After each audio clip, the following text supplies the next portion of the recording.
ব্যর্থতার দায়ে নিরাপত্তা প্রধানকে বরখাস্ত করেছেন ইসরায়েলের প্রধানমন্ত্রী বেঞ্জামিন নেতানিয়াহু। ব্রিটিশ সংবাদ মাধ্যম বিবিসির প্রতিবেদনে শুক্রবার এ তথ্য জানানো হয়। বিবিসির প্রতিবেদনে বলা হয়, 2023 সালের 7 অক্টোবর ইসরায়েলে হামলা চালিয়েছিল ফিলিস্তিনি স্বাধীনতাকামী সংগঠন হামাস। এই হামলায় আঁচ করতে ব্যর্থতার জন্য ইসরায়েলের নিরাপত্তা প্রধান রোনেন বারকে বরখাস্ত করেছেন দেশটির প্রধানমন্ত্রী বেঞ্জামিন নেতানিয়াহু।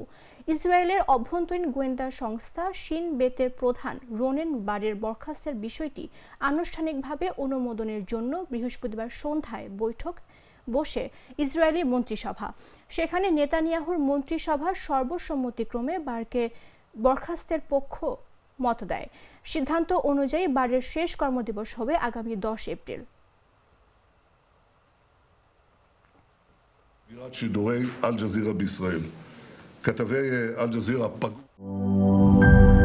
লাল সবুজের দেশে নতুন রঙের বেশে ঘরে বাহিরে সাজানো বলকে রেইনবো রেইনবো রেইনবো পেইন্টস রে সাশ্রয়ী দামে দেয়াল রাঙায় রেইনবো সবার রং সবার ঘরে ঘরে Rainbow Paints, the color of joy.